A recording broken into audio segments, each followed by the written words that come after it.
गर्मी में एक कमरे में 3 गरीब बहू की हरी भरी ठंडी रसोई। रामदीन अपने परिवार वालों के साथ एक मिट्टी के कच्चे मकान में रहता है, जहाँ छत इतनी नीची है कि कमरा काफी ज्यादा गर्मी से तपता है और पंखे की हवा आग की तरह गर्म लगती है। वहीं कमरे के कोने में एक छोटा सा मिट्टी का चूल्हा है और घर के आगे पीछे कोई खाली जगह नहीं है। केवल सामने एक रोड है जिसका इस्तेमाल वो कपड़े धोने और सुबह ब्रश करने के लिए करते हैं। ऐसे एक दिन सुबह के समय तीनों बहुओं के पति और ससुर बाहर रोड पर सुबह सुबह ब्रश कर रहे होते हैं। वहीं घर के अंदर कोने में तीनों बहुएं काम में लगी हैं। एक बहू रोटी सेक रही है तो एक बेल रही है और एक टिफिन लगा रही है। जल्दी जल्दी रोटी सेक लेते हैं, नहीं तो जैसे जैसे धूप बढ़ेगी वैसे वैसे गर्मी बढ़ती जाएगी। हाँ दीदी, हमारे इस घर में गर्मी बहुत ज्यादा लगती है। सुबह से ही चूल्हा भट्टी जैसा तपने लगता है। न जाने कब हालात बदलेंगे और इस तपन से राहत मिलेगी।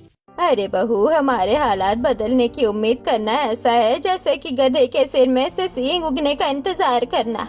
तभी तीनों भाई और ससुर घर के अंदर आते हैं। वहीं रामदीन अपनी पत्नी की बात सुनकर, हाँ तुम बिल्कुल सही कह रही हो। पहले बाप बेटे मिलकर मजदूरी करते थे तब हालात नहीं बदल पाए। अब तो मैं रिटायर ही हो गया हूँ। हाँ पिताजी, अब हमारी तीनों भाइयों की सारी कमाई सिर्फ घर का खर्च चलाने में ही खत्म हो जाती है। इतनी महंगाई बढ़ चुकी है और ऊपर से ये भयंकर गर्मी और गर्मी में होने वाली तरह तरह की बीमारियां। अब हमारे पास पैसे बचते ही नहीं हैं।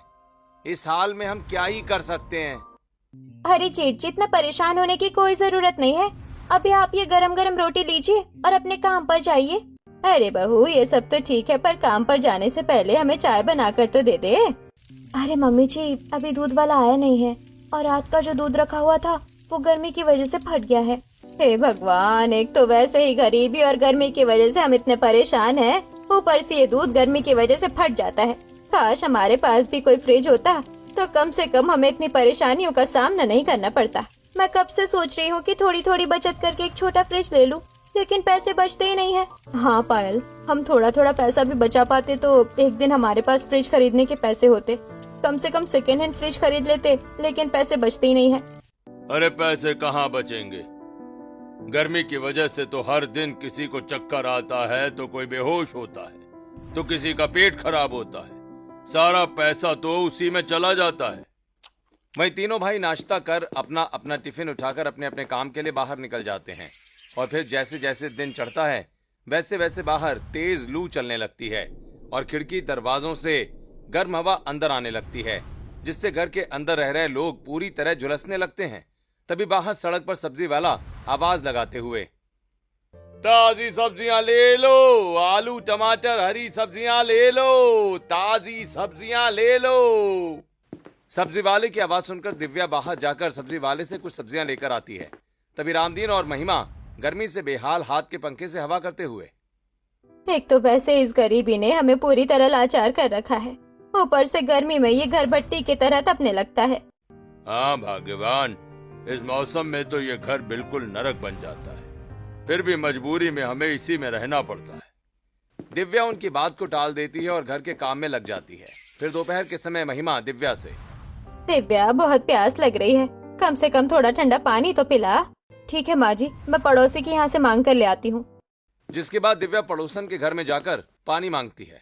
वहीं दिव्या की बात सुनकर पड़ोसन सुधा, क्या तुम लोग रोज रोज पानी मांगने आ जाते हो? अरे कुछ अपना इंतजाम क्यों नहीं कर लेते ठंडे पानी का? कम से कम एक छोटी सी फ्रिज ही ले लो।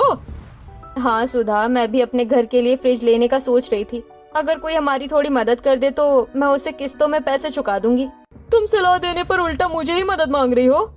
महिमा बाहर निकलकर ये सब देख लेती है और तुरंत सुधा के पास जाकर, बहू चलो यहाँ से, भगवान ने जो दिया है उसी में हम खुश रह लेंगे, लेकिन कभी किसी के आगे हाथ नहीं फैलाएंगे। जिसके बाद वो लोग अपने कच्चे घर में वापस आ जाती हैं और फिर दोपहर के 2 बजे बहुएं आग जलाकर दोपहर का खाना बनाने की तैयारी करने लगती हैं। चूल्हे की आग और बाहर की लू मिलकर पूरे कमरे को नर्क जैसा बना देती है। वहीं तीनों बहुओं और सास ससुर के कपड़े पसीने से तरबतर हो चुके हैं और छत से पंखे की हवा लू जैसी गर्म निकल रही होती है। अरे बहू, इस पंखे को तो बंद ही कर दे, ये हवा कम और लू ज्यादा फैला रहा है।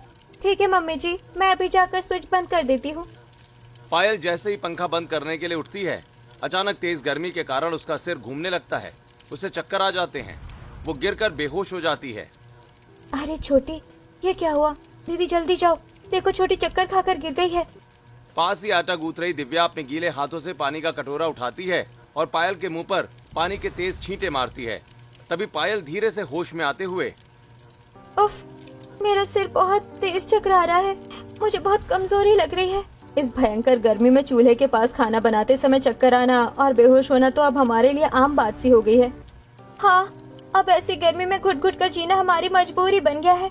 जब हम किसी को अपनी परेशानी बताते हैं तो उन्हें ये सब बस एक मजाक लगता है।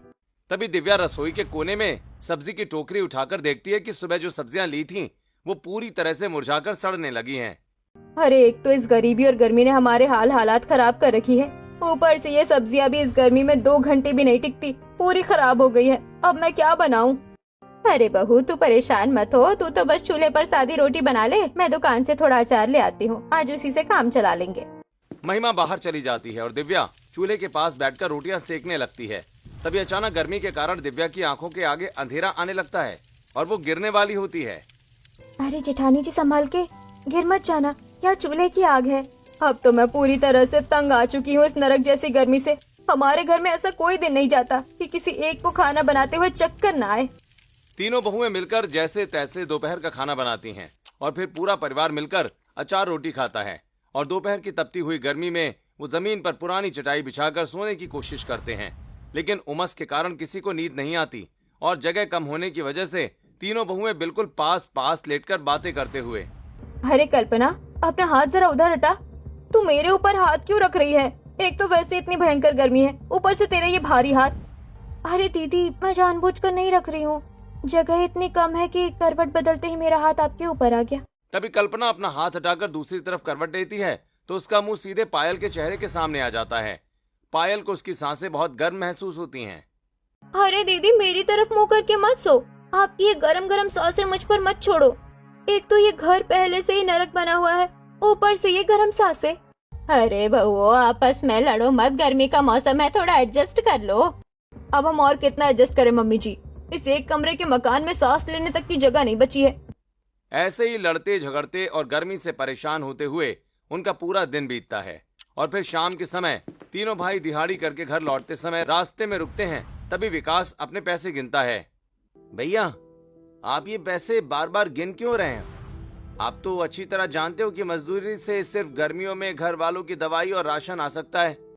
हाँ छोटे, गर्मी में ऐसा कोई हफ्ता नहीं जाता कि हमारे घर का कोई सदस्य बीमार ना पड़े। अगर इस बीमारी के पैसे किसी तरह बच जाएं तो हमारे पास कुछ पैसों की बचत हो सकती है। सही कह रहे हो भैया, बीमारी और राशन के बाद हमारे हाथ में 1 रुपया भी नहीं बचता कि हम अपने घर के हालात सुधार सकें। तीनों भाई भारी कदमों से शाम के अंधेरे में अपने घर पहुंचते हैं।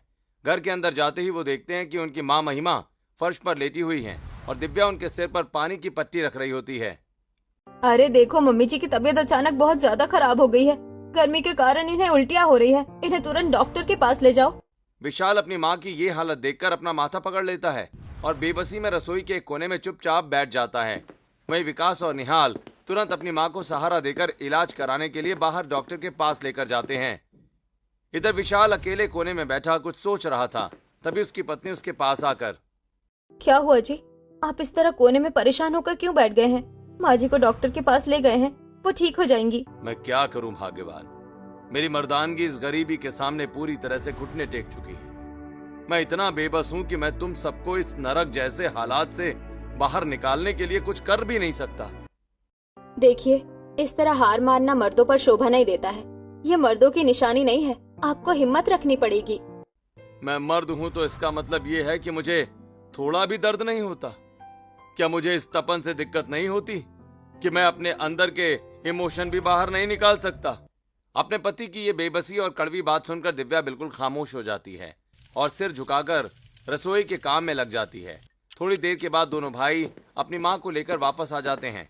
ऐसे ही रात होती है, सभी खाना खाकर सोने की कोशिश करते हैं, लेकिन फर्श इतनी ज्यादा तप रही होती है और कमरा इतना छोटा होता है कि जब घर के सभी सदस्य रात को सोते हैं तो एक दूसरे से उनके शरीर टच होते हैं, जिससे वो पूरी तरह चिड़चिड़े हो जाते हैं। अरे भैया, एक तो इस भयंकर गर्मी में वैसे ही नींद नहीं आ रही, ऊपर से आप बार बार अपना भारी पैर मेरे ऊपर लाद रहे हो। क्या करूं छोटे, इस कमरे में जगह इतनी ज्यादा कम है कि मैं ठीक से करवट भी नहीं ले सकता। पैर फैलाऊं तो कहाँ फैलाऊं? अरे जेठानी जी, अपनी साड़ी के पल्लू को अपनी तरफ संभाल कर रखिए। इसे बार बार हवा में उड़ाकर मेरी तरफ क्यों ला रही हो? वैसे ही गर्मी में दम घुट रहा है। हाँ छोटी, मैं संभाल रही हूँ, तुम सो जाओ। पूरी रात वो इसी तरह करवटें बदलते रहते हैं और किसी को भी चैन की अच्छी नींद नहीं आती। जिसके बाद अगली सुबह तीनों भाई पूरी तरह से हिम्मत हार चुके होते हैं, लेकिन उनकी पत्नियां उनकी हिम्मत बढ़ाते हुए मुस्कुराकर उन्हें काम पर भेजती हैं ताकि वो नए सूरज की तरह उम्मीद लेकर काम पर निकल सकें। ऐसे ही कई दिन बीतते हैं और गर्मी अपनी चरम सीमा पर पहुंच जाती है। वहीं घर में ठंडा पानी रखने के लिए मिट्टी का मटका भी नहीं है। वो स्टील के मटके में पानी रखते हैं जो दोपहर तक पूरी तरह गर्म होकर उबलने लगता है। हमारे स्टील के बर्तन का पानी तो आग जैसा खौल रहा है। किसी दिन गली में कोई मटके वाला आए तो उससे एक मिट्टी का मटका ले लूंगी। कम से कम मटके का ठंडा पानी तो पीने को मिल सकेगा। संयोग से उसी दोपहर बाहर सड़क पर एक मटके वाला अपनी गाड़ी लेकर आवाज लगाते हुए आता है। लाल मिट्टी के ठंडे मटके ले लो, पानी को बर्फ बनाने वाले मटके ले लो, लाल मिट्टी के ठंडे मटके ले लो। दिव्या मटके वाले की आवाज सुनकर बाहर खिड़की से देखती है। तभी अचानक उसे अपनी खाली जेब का ख्याल आता है और वो उदास हो जाती है।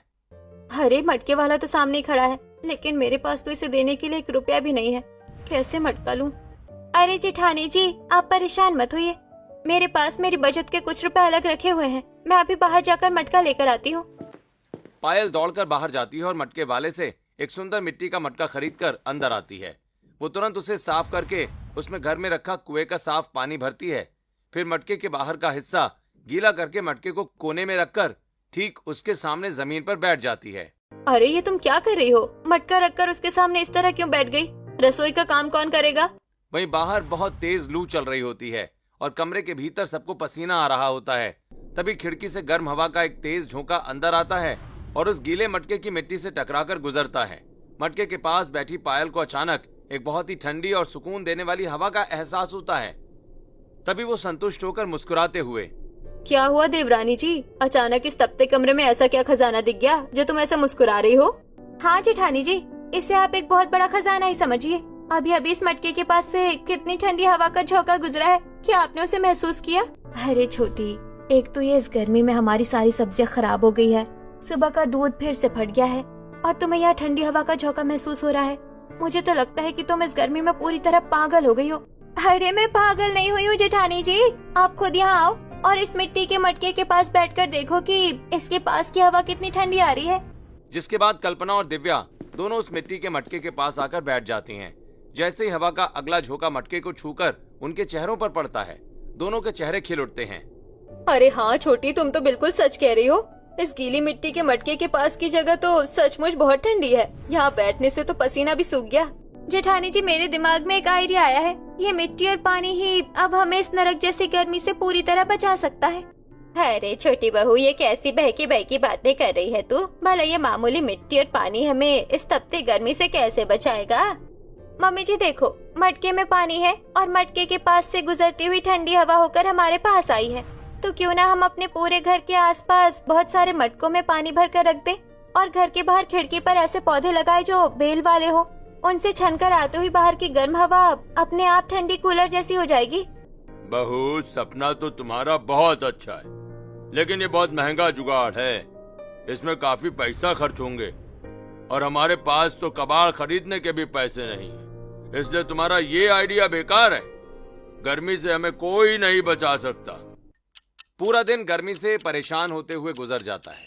वहीं रात के समय कमरे में सभी गर्मी के कारण लेटे हुए करवटें बदल रहे होते हैं, लेकिन पायल अपनी जगह पर चुपचाप लेटी हुई ख्यालों में खोई तपती छत को देख रही होती है। कल्पना उसे देखकर, अरे देवरानी जी, आधी रात बीत चुकी है पर तुम्हारी आंखें पूरी तरह खुली है। क्या सोच रही हो? अपने पति के बारे में सोच रही हो क्या? अरे मंजली जेठानी जी, इस एक कमरे के तंग मकान में तो मैं ये भी भूल चुकी हूँ कि मेरी शादी हो चुकी है और मेरा पति इसी कमरे में मेरे सामने रहता है। मैं तो उस बारे में सोचती भी नहीं। तो फिर आंखों से नींद क्यों गायब है? मैं तो बस ये सोच रही हूँ कि मैं कैसे भी करके अपने इस पूरे घर को बदलने का और अपनी हरी भरी ठंडी रसोई का सपना पूरा करूँ। जैसे तैसे करके सभी लोग सो जाते हैं। अगली सुबह वो अपनी दोनों जेठानियों को जगाकर उनके कान में अपना पूरा प्लान बताती है, जिसे सुनकर दिव्या, देवरानी जी, तुम जो कह रही हो वो वैसे तो बहुत मुश्किल है, लेकिन अगर ऐसा हो जाए तो हमारा सपना पूरा हो सकता है। तो फिर हम सोच क्या रहे हैं जेठानी जी? चलिए हम इस प्लान पर काम करना शुरू करते हैं। हमें अभी मदद मांगने पड़ोसियों के यहाँ जाना होगा। तीनों बहुएं तुरंत हाथ में खाली थैले लेकर मोहल्ले की तरफ निकल जाती हैं। दिव्या अपनी पड़ोसन सुधा से, अरे सुधा बहन, आपके पास घर में कोई फटी पुरानी जूट की बोरी या पुराने सूती कपड़े हो तो दे दो, हमारे बहुत काम आएंगे। दूसरी तरफ कल्पना पुष्पा से, भाभी जी, आपके घर में ऐसे पुराने प्लास्टिक के डिब्बे या कबाड़ जो आपके काम के ना हो और फूट चुके हो, वो हमें दे दो। और तो और पायल कमला से, बहन जी, आपके पास कोई ऐसा पुराना फूटा हुआ मिट्टी का मटका है जिसमें आप अब पानी ना भरती हो, तो कृपया वो हमें दे दीजिए। तीनों बहुएं भयंकर धूप में पसीना पूछती हुई दोपहर तक पूरे मोहल्ले से कबाड़, जूट के बोरे, सूखी लकड़ियां, पुराने मटके और खस की पुरानी चटाइयां इकट्ठा करके अपने घर के सामने ढेर लगा देती हैं। तभी महिमा और रामदीन ये सब देखकर, अरे बहू, तुम तीनों दोपहर से इस कड़ी धूप में पूरा मोहल्ला छान रही हो। ये सब कबाड़ और फटे बोरे तुम किस लिए घर के सामने इकट्ठा करके लाई हो? मम्मी जी, आप बस देखती जाइए, ये कबाड़ नहीं है, ये सिर्फ हमारी नई और बिल्कुल ठंडी रसोई का जादुई सामान है। तभी रास्ते से गुजरती हुई मोहल्ले की दो पड़ोसन कमला और पुष्पा रुक जाती हैं और उस कबाड़ के ढेर को देखकर हंसते हुए, पुष्पा बहन, जरा देखो तो इन लोगों को। आज तक तो ये तीनों बहुएं हमारे घर सिर्फ ठंडा पानी मांगने या फ्रिज में दूध रखवाने आती थी, लेकिन आज तो ये पूरा मोहल्ला छान कर कबाड़ मांग लाई है। हाँ बहन, इस भयंकर गर्मी में लगता है इन तीनों का दिमाग पूरी तरह से खराब हो गया है। ऐसा लगता है कि अब ये घर के आगे कबाड़ का बिजनेस शुरू करने वाली है। चलो कोई बात नहीं, अच्छा है कम से कम इसी बहाने हम बिना पैसे दिए किसी गरीब और बेबस की मदद तो कर पाए और हमारा घर भी साफ हो गया। बहुएं उनकी बातों का कोई जवाब नहीं देती और कबाड़ को अंदर रखने लगती हैं। फिर शाम को जब तीनों भाई मजदूरी करके घर लौटते हैं तो कबाड़ देखकर हैरान रह जाते हैं। तभी विशाल, अरे भाग्यवान, घर में ये सारा पुराना कूड़ा कबाड़ किस लिए इकट्ठा करके रखा हुआ है? इससे घर में जगह तो और कम हो गई है। जी, ये कूड़ा नहीं है, छोटी ने एक बहुत अच्छा आइडिया सोचा है जिससे हमारा ये तपता हुआ घर कूलर की तरह पूरी तरह ठंडा हो जाएगा। अरे इस मामूली कबाड़ और फटे बोरों से कुछ नहीं होगा। इस तपती गर्मी के आगे ये सब बेकार है। अरे जेठ जी, आप देखना, हमारा जुगाड़ जरूर काम करेगा। आप तीनों कल बस एक काम करना, जहाँ आप काम करने जाते हो वहाँ अगर खाली मिट्टी के गमले पड़े हो या कोई जालीदार लकड़ी हो, वो घर लेकर आना, वो हमारे बहुत काम का है। ठीक है पायल, अगर तुम्हें लगता है कि इससे कुछ फायदा होगा तो हम कल आते समय कबाड़ से गमले और लकड़ी जरूर उठा लाएंगे। अगले दिन सुबह होते ही तीनों भाई काम पर चले जाते हैं। उनके जाते ही तीनों बहुएं आसपास से मिट्टी का जुगाड़ करती हैं और अपने काम में जुट जाती हैं। वो घर के बाहर की खिड़की के पास पुराने गमले लगाती हैं और उसमें बेल वाली सब्जियों के पौधे रोप देती हैं। जिसके बाद वो छत पर जूट के बोरे फैलाकर उन पर पानी से भरा एक पुराना मटका रख देती हैं। फिर वो उन मटकों में एक छोटा सा छेद कर देती हैं जिससे पानी रिसता रहे और जूट का बोरा गीला बना रहे। बाकी के बोरे वो रसोई के चारों कोनों में बिछा देती हैं और उन पर टूटा मटका रखकर एक छोटा छेद कर देती हैं। दोपहर तक वो पूरी तरह पसीने से भीग जाती हैं। ये देखकर महिमा, अरे बहू, दोपहर के 2 बज चुके हैं और तुम सब अभी तक इस धूप में काम कर रही हो। ऐसे ही काम करती रहोगी तो बीमार पड़ जाओगी। चुपचाप पहले अंदर आकर खाना बनाओ और खाना खा लो, उसके बाद इस काम में लगना। ठीक है मम्मी जी, मटके तो सारे भर चुके हैं, हम अभी अंदर आते हैं और खाना बनाते हैं। बहुएं जैसे ही अंदर आकर रसोई में बैठती हैं तभी अचानक बाहर से गर्म हवा का एक तेज झोंका आता है और वो खिड़की पर लगे गीले जूट के बोरों और कोनों में रखे मटकों के पानी से टकराकर अंदर आता है। कमरे के भीतर अचानक एक बहुत ही ठंडी हवा महसूस होती है जिसे देखकर महिमा, अरे वाह बहू, मुझे तो बिल्कुल भी उम्मीद नहीं थी कि तुम्हारे ये मटके और पानी वाला देसी जुगाड़ इतनी जल्दी काम कर जाएगा। कमरे के अंदर तो सचमुच कूलर जैसी ठंडक महसूस हो रही है। अरे मम्मी जी, मुझे भी इतनी उम्मीद नहीं थी कि इतनी जल्दी इतनी अच्छी ठंडक होगी। अब तो हम पूरे जोश में इस पूरे घर को असली कूलर बना देंगे। हाँ, अब बताओ आगे क्या करना है? रोटियां तो सिक चुकी है, अब इस गरम भट्टी जैसे घर को पूरी तरह कैसे बदले? बस जेठानी जी, मैं अभी आपको बताती हूँ। हमारा जो ये दरवाजा अंदर की तरफ खुलता है, हम इस दरवाजे पर ही जूट का बड़ा बोरा पूरी तरह बिछाकर बांध देते हैं और इसके ठीक ऊपर एक पानी का डिब्बा लटका देंगे जिसमें छोटा छेद होगा, जिससे पानी धीरे धीरे गिरता रहेगा और बोरा हमेशा गीला रहेगा। और उससे टकराकर जो हवा आएगी वो हमें कूलर जैसी ठंडक देगी। वो तो ठीक है बहू, सब कर लेना, लेकिन सबसे पहले खाना बनाकर खा लो और हमें भी खिला दो, भूख लगी है। तीनों बहुएं रसोई में बैठकर जल्दी जल्दी खाना बनाती हैं और सभी को परोस देती हैं। सभी लोग खाना खा लेते हैं, फिर बहुएं काम में जुट जाती हैं। पायल दरवाजे पर बोरा बांधने लगती है तो कल्पना एक डिब्बा लटकाकर उसमें छोटा सा छेद करती है, जिससे बोरा भीगने लगता है। तभी रास्ते से गुजरते हुए मोहल्ले के लोग उन्हें काम करते हुए देखकर रुक जाते हैं। अरे बहू, इस तेज धूप में तुम दरवाजे पे ये फटा बोरा क्यों बांध रही हो? क्या तुम्हारा ये दरवाजा टूट गया है? नहीं चाचा जी, हमारा दरवाजा टूटा नहीं है, बस मैं अपने इस पूरे घर को एक बड़े कूलर में बदल रही हूँ। कूलर में बदल रही हो? भला इस फटे बोरे से घर कूलर कैसे बनेगा? क्या मजाक कर रही हो? चाचा जी, जिस तरीके से बिजली का कूलर बाहर से गर्म हवा खींचता है और वो हवा उसके गीली घास से गुजरकर ठंडी हो जाती है, ठीक उसी सिद्धांत पर मैं अपना ये पूरा घर बना रही हूँ। बाहर की लू इस गीले बोरे से छनकर अंदर आएगी तो ठंडी हो जाएगी। हाँ हाँ बहू, तुम दोनों बहुत बड़ी वैज्ञानिक हो जो इसका बाहर से ऐसा चमत्कार कर लोगी। चलो भाई चले, इनका दिमाग खराब है। पड़ोसी हंसते हुए चले जाते हैं, लेकिन तीनों बहुएं चुपचाप अपने काम में लगी रहती हैं। बाहर का काम खत्म करके अंदर डिब्बों में वो कुछ पुदीना, धनिया, मेथी के पौधे भी लगाती हैं और उन्हें खिड़की के सामने रख देती हैं ताकि उन पौधों को धूप भी मिलती रहे। वहीं शाम होने को आती है। घर के अंदर मटकों और गीले बोरों के कारण बहुत ही सुखद ठंडक फैल चुकी होती है। वहीं पायल बार बार खिड़की से पर्दा हटाकर बाहर रास्ते की तरफ देखने लगती है। क्या हुआ बहू, तुम बार बार खिड़की से बाहर क्या देख रही हो? किसका इंतजार है? जी बस मैं उनके आने का इंतजार कर रही हूँ। आज तो पहली बार ये तीनों भाई बाहर धूप में कड़ी मजदूरी करके थके हारे आएंगे, तो जैसे ही घर के अंदर कदम रखेंगे उन्हें ये ठंडा ठंडा घर मिलेगा तो उनको बड़ी शांति मिलेगी। तभी रास्ते के मोड़ से विशाल, विकास और निहाल अपने थके हुए कदमों से घर के सामने आकर खड़े हो जाते हैं। वो अपने घर का बदला हुआ रूप देखकर दरवाजे पर ही ठिठक जाते हैं। दरवाजे पर गीली टाटपट्टी लगी है और खिड़की पर हरे भरे पौधे मुस्कुरा रहे हैं। अरे निहाल, जरा देखना, हम किसी दूसरे घर में तो नहीं आ गए? हमारा घर तो ऐसा बिल्कुल नहीं दिखता था भाई। तभी दिव्या बाहर निकलकर उनकी बात का जवाब देते हुए, नहीं जी, आप बिल्कुल सही घर में आए हैं, ये आपका ही घर है, जरा अंदर कदम तो रखिए। तीनों भाई जैसे ही घर के भीतर कदम रखते हैं, उनके चेहरे पर लगे पसीने की बूंदें उस ठंडी हवा से सूख जाती हैं।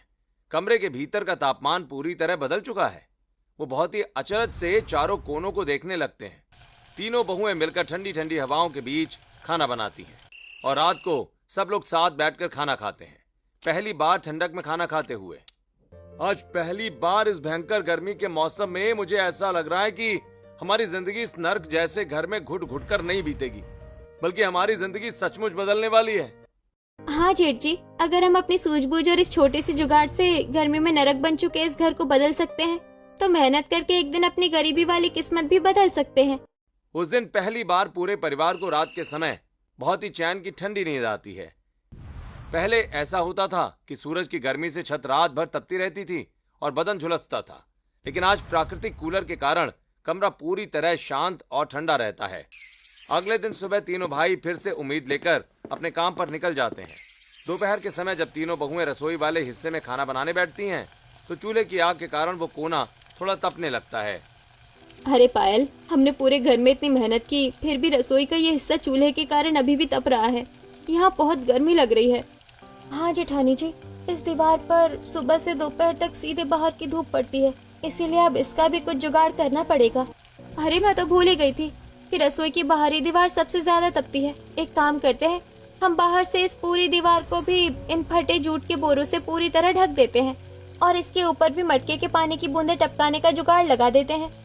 तीनों बहुएं मिलकर रसोई की बाहरी दीवार पर भी गीले बोरे लटका देती हैं। जैसे हवा का झोंका उस दीवार से टकराकर अंदर रसोई में आता है और पूरी रसोई बर्फ जैसी ठंडी हो जाती है। अरे वाह छोटी, अब बन गया हमारा पूरा घर एक प्राकृतिक कूलर। बहू, अब तुमने घर तो कूलर बना दिया, अब एक काम करो ना, अब किसी तरह फ्रिज का भी जुगाड़ कर लो, जिससे हमारी रोज की हरी सब्जी और दूध खराब होने से बच सके। अगर सब्जी और दूध गर्मी में खराब होने से बचा लिया ना, तो मेरे बेटों का कितना पैसा बचेगा और उसी बचे पैसों से हम लोग कुछ और बड़ा काम कर सकेंगे। अरे मम्मी जी, मैंने इसके बारे में भी बहुत कुछ पहले से ही सोच रखा है। मैं पहले इस घर में एक ऐसा देसी फ्रिज बनाऊंगी जो बिना पानी, बिना बिजली और बिना किसी खर्चे के हमारी सारी चीजें पूरी तरह ठंडी रखेगा। उसी समय दिव्या बाहर से एक बड़ा संबल लेकर आती है और कमरे के एक कोने की मिट्टी को खोदने लगती है। वहीं कमरे में बैठा रामदीन ये देखकर हैरान होते हुए अपनी बहुओं से, अरे बहुओं, तुम लोग कमरे के फर्श पर ये क्या बड़ा सा गड्ढा खोद रही हो? क्या आप घर के अंदर कुआं बनाने का इरादा है? बाबूजी, हम अपना देसी फ्रिज बना रहे हैं। आप बस 2 मिनट चुपचाप देखते जाइए कि ये कैसे काम करता है। ऐसे ही गड्ढा खोदने के बाद दिव्या मटके वाले से खरीदा हुआ एक बड़ा मिट्टी का मटका उस गड्ढे के अंदर डाल देती है और कल्पना आसपास के खाली हिस्से में सूखी रेत भर देती है, जिसके बाद वो तीनों उस रेत में मिट्टी का ठंडा पानी डालती हैं, जिससे रेत पूरी तरह गीली हो जाती है और वो मटके के अंदर हरी सब्जियां और दूध का बर्तन रख देती हैं और ऊपर से एक गीले सूती कपड़े से मटके का मुंह ढक देती हैं। वहीं दूसरी तरफ पुष्पा और कमला पुष्पा के घर के हॉल में कूलर की हवा में बैठकर आपस में बातें करते हुए, अरे बहन, Subscribe my YouTube channel. Cartoon Masti TV _A